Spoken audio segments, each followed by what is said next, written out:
ఈరోజు గత 2-3 రోజుల నుంచి కూడా చూస్తూ ఉన్నాం.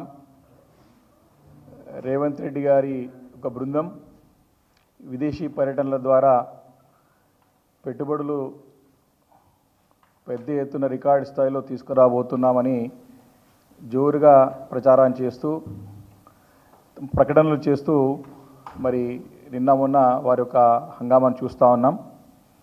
ఇదే రకంగా గత సంవత్సర కాలం పాటు అటు అమెరికా పర్యటన ద్వారా గత సంవత్సరంలో దావోస్ పర్యటనల ద్వారా రికార్డ్ స్థాయిలో పెట్టుబడులు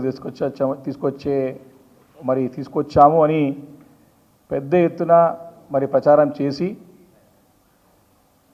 మరి ఏ రకంగా తెలంగాణ ప్రజలను మోసం చేసే ప్రయత్నం చేశారో అందరం గమనించాం.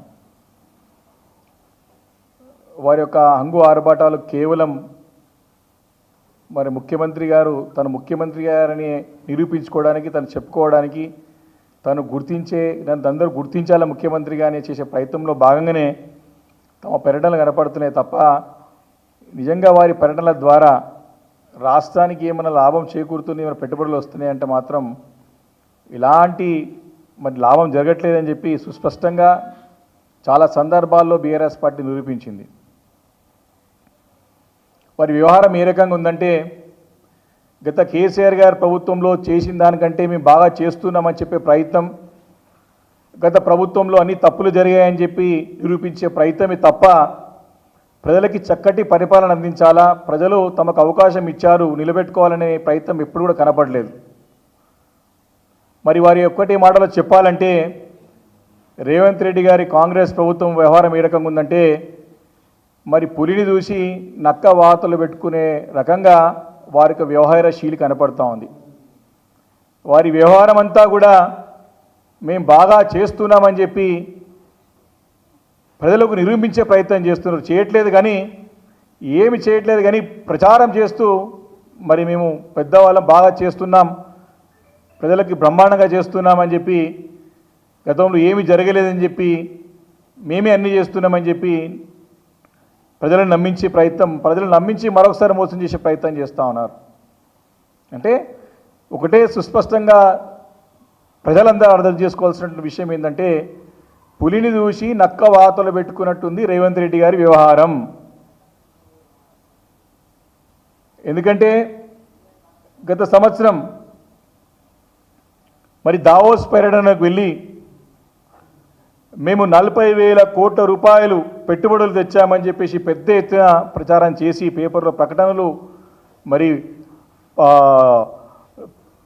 పేడ్ ఆర్టికల్స్ అడ్వర్టైజ్మెంట్స్ పెద్ద ఎత్తున చేసి మరి ప్రజలను నమ్మించే ప్రయత్నం చేశారు. అంటే కాంగ్రెస్ పార్టీకి వెన్నుతో పెట్టిన విద్య ఏంటంటే ప్రజలను వంచడం, ప్రజలను మోసం చేయడం, ప్రజలను దగా చేయడం కాంగ్రెస్ పార్టీకి రేవంత్ రెడ్డి గారు ముఖ్యంగా వెన్నెతో పెట్టిన విద్య. వారు స్పష్టంగా 40,232 కోట్ల రూపాయలు గత దావోస్ పర్యటన ద్వారా పెట్టుబడులు రాష్ట్రానికి వస్తున్నాయని చెప్పి ప్రకటించిన సందర్భంలో బీఆర్ఎస్ పార్టీని స్పష్టంగా ఇవన్నీ కూడా బూటకం, అన్నీ కూడా ఫేక్, మీ ప్రకటనలన్నీ కూడా ప్రజలని మభ్యపెట్టడానికి, మీ ప్రకటనలన్నీ కూడా గత ప్రభుత్వం కంటే మేము బాగా చేస్తున్నామని చెప్పి చిత్రీకరించడానికి, మోసం చేయడానికి చేసే ప్రయత్నమే తప్ప మరి దాంట్లో వాస్తవం లేదని చెప్పి కరాఖండిగా అసెంబ్లీ వేదికగా అనేక వేదికల పైన మీరు తెచ్చింది కేవలం అంటే దాంట్లో అన్నీ కూడా దాదాపు అన్నీ కూడా అనుమాన స్థితిలో, అంటే అన్నీ కూడా దగ్గర ఫేక్ పెట్టుబడులు. దాంట్లో 40,232 కోట్ల పెట్టుబడులలో అదానీ గ్రూప్ నుంచి అనుమాన స్థితిలో ఉన్నటువంటి ఒక పెట్టుబడులు 12,400 కోట్లు. దాంతోపాటు గోడి ఇండియా అని చెప్పి కేవలం 160 కోట్ల రూపాయల విలువ ఉన్నటువంటి కంపెనీ 8,000 కోట్ల రూపాయల పెట్టుబడులు, అంటే దాదాపు 20,400 కోట్లు బూటకం, ఫేక్ అని ఆ రోజు నిరూపించాం. మరి ఇంకా కొన్ని గతంలో బీఆర్ఎస్ హయాంలో కేటీఆర్ గారు పరిశ్రమల శాఖ ఐటీ శాఖ మంత్రిగా ఉన్నప్పుడు మరి గత కేసీఆర్ గారి ప్రభుత్వంలో మరి జేఎస్డబ్ల్యూ వెబ్వర్క్స్ గోడ్రేజ్ ద్వారా 14,500 కోట్ల రూపాయలు గత బీఆర్ఎస్ హయాంలో ఎంఓఈలు అయినాయి, మళ్ళీ అవి తీసుకొచ్చి మేము తీసుకొచ్చామని చెప్పి ప్రజలని తప్పుదోవ పెట్టించే ప్రయత్నం చేశారు.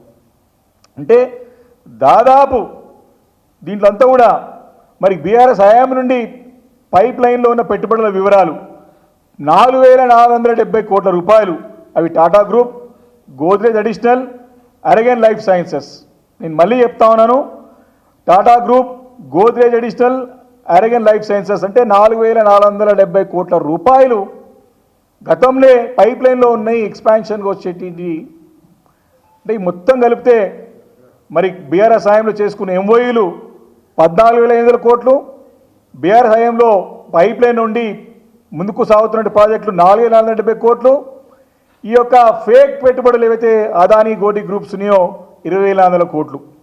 అంటే సరాసరి మొత్తం పోతే వాళ్ళు తీసుకొచ్చిన పెట్టుబడులు ఎంత అంటే కేవలం 862 కోట్ల రూపాయలే. వీటన్నిటినీ కూడా ఆధారాలతో పాటు బీఆర్ఎస్ పార్టీ నిరూపించి ప్రజలకి నిజాన్ని తెలియజేసింది. బీఆర్ఎస్ పార్టీ మరి తప్పకుండా ప్రజల పక్షాన ఉండి పోరాటం చేస్తాం, విపక్ష పార్టీగా మా బాధ్యత నిర్వహిస్తాం. రేవంత్ రెడ్డి ఏ రకంగానైతే ప్రజలని మరి మోసం చేసి అబద్ధాలు చెప్పి అబద్ధాల పునాదులపైన ఏ రకంగా ప్రభుత్వం ఏర్పాటు చేశారో దాన్ని నిరూపిస్తే ఉన్నామని చెప్పుకుంటూ మరి గత సంవత్సరంలో వారు తీసుకున్నటువంటి అనాలోచిత అసమర్థతతోని మరి వారి యొక్క అవివేకంతో వారి యొక్క అనుభవరహిత్యంతో తీసుకునే నిర్ణయాల వల్ల రాష్ట్రం ఏ రకంగా నష్టపోతుందని కూడా పదే పదే అనేక సందర్భాల్లో బీఆర్ఎస్ పార్టీ నిరూపించిన సంగతి ఈ సందర్భం గుర్తు చేస్తూ ఉన్నాను.